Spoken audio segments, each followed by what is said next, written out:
X Cup, we're back. The X Cup summer, everybody. Infernal Shrines, the first map of the first qualifier of the fourth X Cup season. So if you're not really familiar with the X Cup is a tournament series where through each tournament you can gather points for ranking at the end of the season after 10 tournaments. We have the top 8 teams advancing to the playoffs. 4,000 euros are on the line, completely sponsored by a private sponsor, somebody that wants to stay anonymous, our Mr. X, hence the X Cup. And we have today Infernal Shrines as our opening map. So in the first round of the tournament here in the qualifiers, we have a best of one, so keep that in mind, please, as we're moving on towards the semi-finals and then also the grand final. We're heading into best of threes. But yep, here we go. We got Hogger banned, we got a Junkrat banned out, and Lulcio is eliminated in the first round. The cool thing about the X Cup is also that pretty much anybody that wants to can participate, and you don't have to play in every single tournament to make it into the playoffs. You can really pick or choose. We have events on Sundays, we have events on Wednesdays, so depending on when your players have time to play and can make it, you can always just pick and choose, and then depending on your performance, you gather points and you have the chance to advance there, so there's that. But yeah, with Infernal Shrines being our only map in this particular series right now, this is also going to be a little bit of a milestone for one of the teams. Technically, you look at this and you immediately go, okay, the Cats are the favorite here. But you also have a couple of very good players on the right side for the red team. And if you are somebody that followed the European scene for a long time, then you definitely know Richu, you know Lavakal, you know Saturas. So there's actually quite a lot of players that definitely know what they're doing. And it's going to be interesting to see which team pulls ahead here today. Especially since in the best of one, anything can happen, right? You have one stupid move at some point, you try to go for the core and get wiped, and all of a sudden a game that you already consider to be won is lost to you. Rega for Captain Rex. It's pretty much one of his go-tos. Anduin is another one. And we got Soaking as well on Blaze now, so the side lane has already been decided.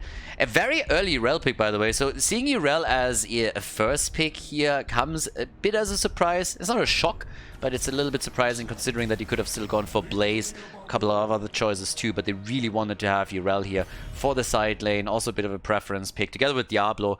Very powerful too. And of course, Stukov can be quite the pain in the ass to deal with when you're playing on Infernal Shrine, since he's just so good to shut you down whenever you're trying to push into a shrine, for example. That's just too many choke points that he can control easily with a lurking arm. That can become a big problem here, of course.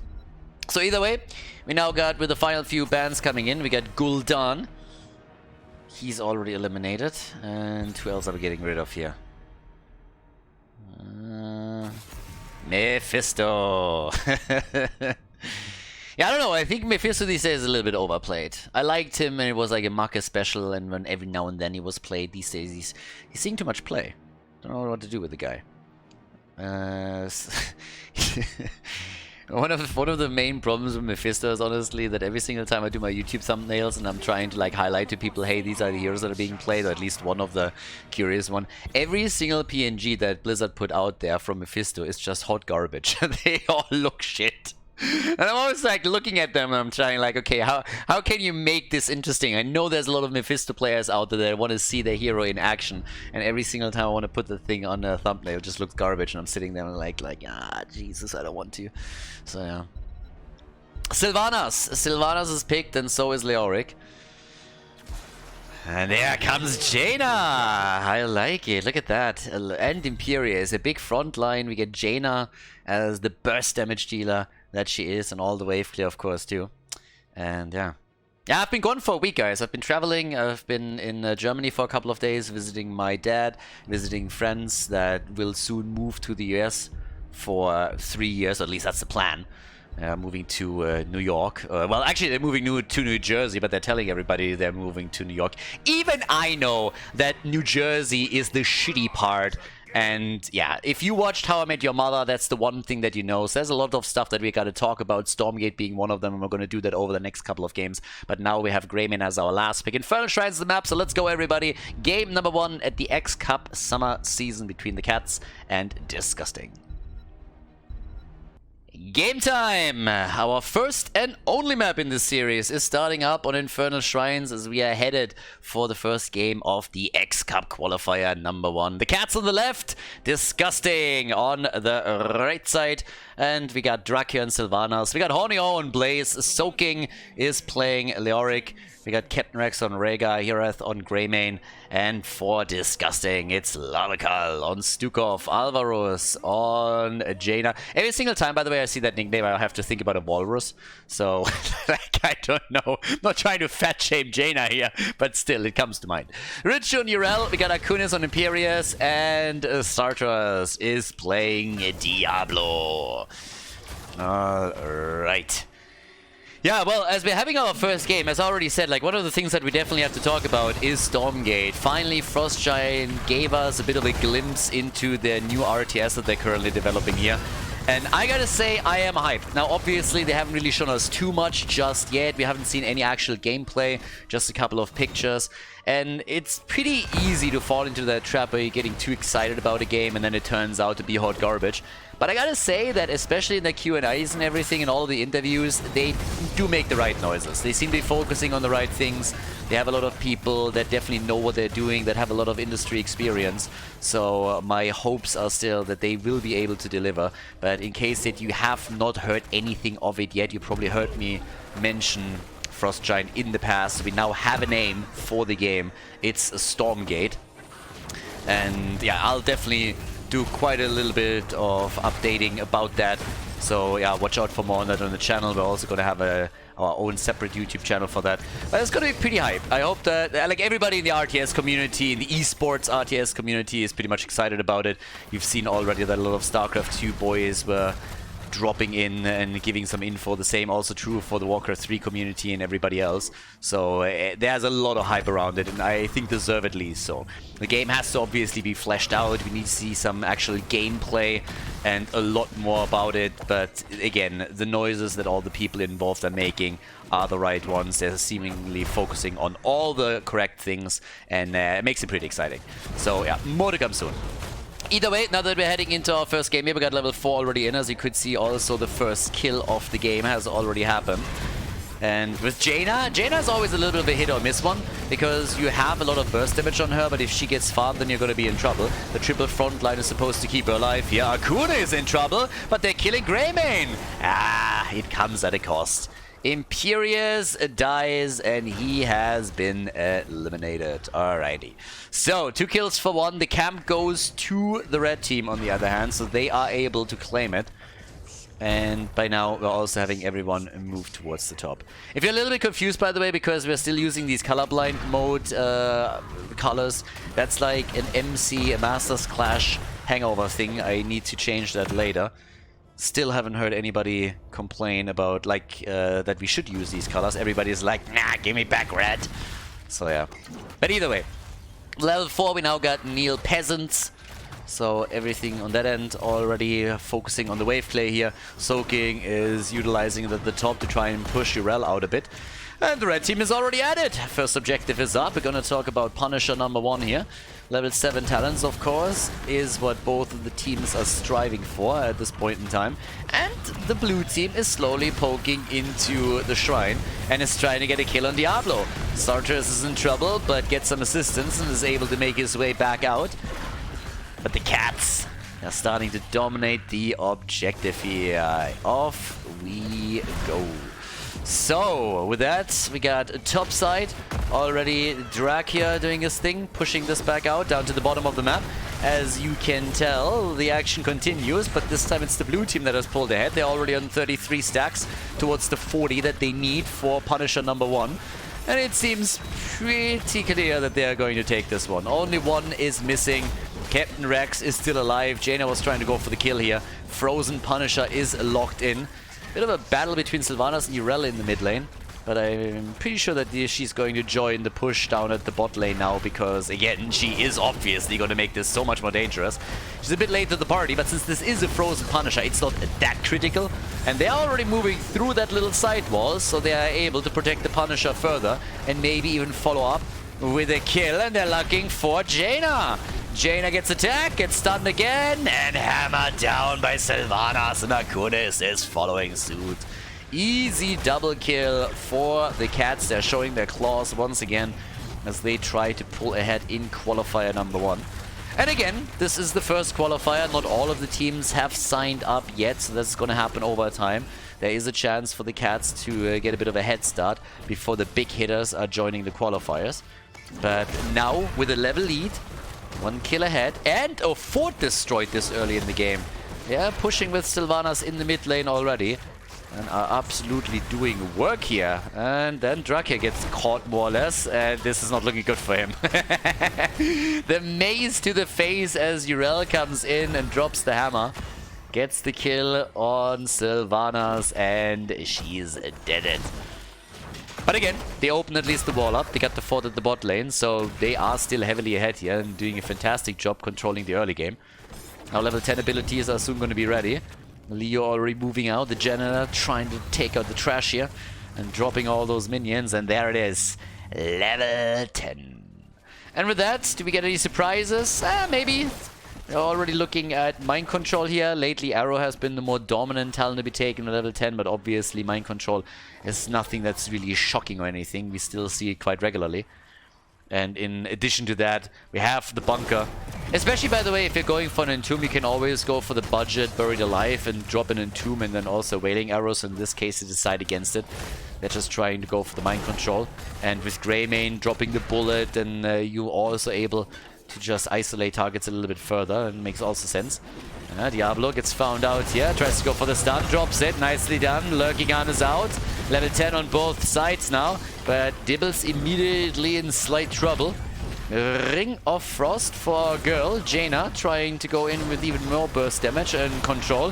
Richu has to pop his ult though. Big cooldown that's being used here. Ring only slowing them down a little bit as the retreat continues, but here comes the Entomb, and that's a kill. Too late, the reaction of Diablo with the Apocalypse. Not able to capitalize on anything here. They lost their damage dealer, and now they're losing the front line as Diablo dies. Yeah, they might even lose Imperius here. They're a little bit too slow in their decision making. They're a little bit too hesitant. Think about, do we really want to try and save Jaina? Do we try and turn around and take that fight? And they get punished for it. The mind control connects as Diablo came back. He lost the soul stacks, of course. So he's a little bit weak on the hit point pool. But another fort gets destroyed, and the Cats, they are on the warpath. Absolutely. So, with that, we now have towards the top. We got Soaking doing his thing against Richu, still ahead by a level. 5 kills to 3 by now, and they are controlling all of the camps once more. If you look at the experience here, mercenary experience in particular, this is where they are pulling ahead again. They took some of the additional camps at the bottom of the map. Keep in mind that initially it was actually Disgusting that took a slight lead there, since they were able to lock in an additional Khazra camp out of the bottom 3. But now the next objective is up, and it is again a lead in experience and talents for the blue team. Now, on the damage numbers, we got 24,000 for Greymane. Nice connect here from Blaze, and another kill as Jaina falls once more. She completed her baseline, but had no chance using it here. So that's another big issue for her. 7 kills to 3. Leo is already getting some stacks together for the next objective. And the blue team is just going for a full farm simulator here. They try to go for Akunis. Are barely able to not get the kill here. The cocktail attempt from Eurus was not a bad one. But Akunis obviously already saw that coming and therefore didn't fall for it. But it's a significant lead now. The Cats with 7 kills to 3. We have at the same time Leo fully taking over here. The level 13 advantage was well played with. And now we have them with 7 kills to 3. Another Punisher on the way. They've already destroyed 2 forts. The damage to one at the top. But the red team is finally trying to go for a counter kill. The Ancestral is hitting though, but Captain Rex might still fall, and does. And finally we get another kill for Disgusting, as they are able to get a bit of headway here, looking for a follow-up kill against Leo. And he might fall. He already used his Wraith Walk, and there's no chance of escape this time. Drops the Entomb. I mean, might as well, right?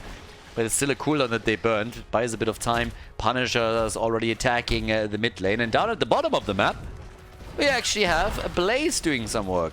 So are they going to get a keep here? Probably not. But they will be able to open some of these walls up. And they are focusing now at a three-pronged attack, attacking every single lane. And particularly the top fort is going to suffer here. So the fort is going to fall. Blaze already destroyed the entire wall down here, opening up opportunities for later on in the game. And with them destroying the top fort, that means that the entire outer ring of defense is now gone. And on top of that, of course, it also means that we right now have catapult pressure on every single lane in favor of the cats. At the 10-minute mark, not the most important thing in the game, but this is going to add up over time. We also have, with level 16 just around the corner for the team, another talent advantage in sight. And they are about to lock it in as Akulis is in trouble. And his biggest problem is that he doesn't have any hit points anymore. So that's a dead Imperius. And that might just be a keep. Maybe, maybe not, but they got 16, they got Sylvanas. I mean, what more do you need? So this is a little bit tricky. Big shove. And let's make this happen. I think they're going to get it here. It's 18, 17 seconds until Imperius is back. And they're waiting for the next minion wave, I would suppose. But this is a big opportunity here, especially since they still have Sylvanas ult 2. So if she gets a good hit off, she might be able to give them another kill. But as long as they're keeping up the pressure on the keep itself, they have a chance to take it. Thing is, though, Imperius is back. So now it's all of a sudden a 5 versus 5. But there it is, the mind control, the stun, and the potential kill that gets denied. Barely, but it does. The Ancestral that saves Leo for a few more seconds. Alvarez is low. What a slap fight over here. Damn. One hit after another, but the keep is still in play, so they were able to save it. I really like this continuous play that they have with Sylvanas and their mind control, though. Always opening up the chance for Blaze to get the jet propulsion connected for free, and it works really, really well for them. But making sure that they're getting or that they're saving the keep, that was big. Especially since they also now have level 16 themselves. So that is really good for the next fight. Because this is the only real battle that they still have, if you think about it for just a second. You need that 16 versus 16 fight, and it's going to happen around the top shrine once that it gets announced. What's a little bit more problematic is that we now have not only catapults, but also some of those mercenary camps pushing through the bot lane. Now, Disgusting plays it fairly safe here and is just rotating around as best they can. Bit of a trap being set up, but not triggered. Then again, what about Yrel? Yrel gets slowed, gets stunned. Uh-oh.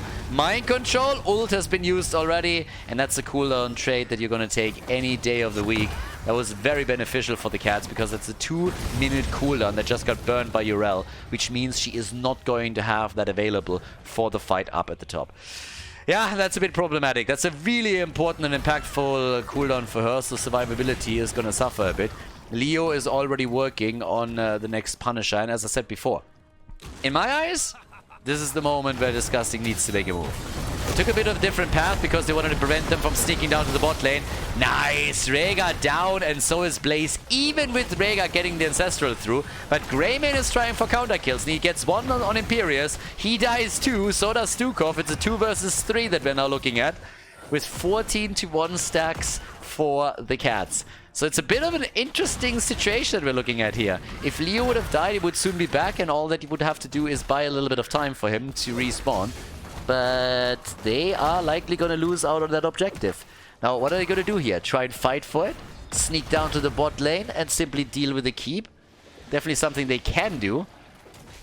And Sylvanas should make that possible. Yeah, she's already on the way. Is going to burn this down. This keep is gone. Yeah, that keep is definitely gone. I don't see a way to save this. Imperius is not going to be there in time. Up at the top, they're going for Leo. Even if he sacrifices himself, I don't think that makes a difference. He needed to prevent the hearths, and that's what he did. So Leo goes down, so does the keep. And that's a win for the cats. That's a big win for them. So yeah, nicely done. Dracula on the way back. Just needs to make sure that he isn't caught on the retreat. That's not going to be a problem for him. Punisher is going to be baited in just a moment. I have no idea what is he doing. I mean, I don't know why he didn't bait it over. If you just want to pressure them back and push them back, fair enough, fine with me. But a little bit weird to me that he didn't just provide some vision, bait the Punisher over, and then make that move. Either way, the red team can't push. They cannot push at the top. So they're not doing any of this. They know that level 20 is very close for the cats. And those Storm Talons are becoming a problem. And this is also another one. Yep, they go immediately for the Entomb. Apoc is out. Diablo is dead. He had the soul stacks together. Counter kills? Not so much, at least not now. There's the Ancestral, and they got level 20, so the Farseer Blessing is kicking in. Jaina is in trouble, in deep shit, as we say in professional circles. But yep, that's a dead Jaina, a dead damage dealer, and a dead Imperius. Now the counter kill is happening. Blaze falls, but that is apparently all that they can accomplish here. So level 20 is ready, 13 kills to 10. I gotta admit that we have to give some credit here to Disgusting for getting another 7 kills from the initial setup. With Sylvana still alive and 2 heroes dead, there is a good chance that we see another keep fall. And they're again going for Diablo. Big Entomb, big buried alive. They're getting Diablo. Yeah, this is bad news. The ult gets used again from Urel, but this is starting to be a bit of a disaster here. The level 20 talents are available for Disgusting, but of course another keep is falling now. They're not going for the core right away. There's still 2 defenders. Blaze isn't here, so they're playing it safe, but it is just brutal. This is the best of 1, so you want to make sure that you're making no mistakes here. And the cats, they played incredibly safe. They don't want to get wiped by accident on the core and then lose their momentum. They have now destroyed 2 keeps. There's only a single keep standing for Disgusting. And at the same time, the cats still have every single fort still in play. Which means catapult pressure on all lanes with every single wave. And as we are now 16, 17 minutes into the game, these catapults are really going to start to hurt. Especially once that the shrine is up and they have to fight here. So bot lane in particular is going to become a problem. And there is a realistic chance that the game is going to be decided by Winions in favor of the cats. A comeback for Disgusting is still in the cards, but it's not easy to accomplish. What they have to do here is to really, really buckle down, win a big fight, and then carry the momentum. Might be able to pull it off, but we'll see. Down to the bottom of the map. Already dealing with the catapults, as you can see. Have to push it out for now, but the shrine has now been announced, and there's even mercenary camps on every single lane. So not only is the bot lane being heavily threatened, but also we have up at the top a shaman camp and catapults, and they're forcing the fight right now too, and Imperius is the first one to fall. That is a nightmare for Disgusting.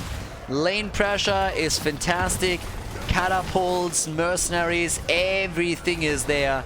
The heals are still coming through. 15 kills, 2-10, and it's a 5 versus 4 situation on the map. No counter pressure at the top. This is looking real bad for the top keep. This might fall. And of course, it's a Hail Mary by Disgusting as they are moving in for the shrine. They have to. They gotta try and pull this one off. It's the only chance they have. And if they get Greymane, that would be a great first step. They get a nice ring off against 3 of them, but not against Greymane, so he's still alive. And Richu is barely able to move back, but he is moving out. He's the only one that hasn't died yet, by the way. Urel with 0 deaths. Everybody has died at least 1, with the exception of Urel.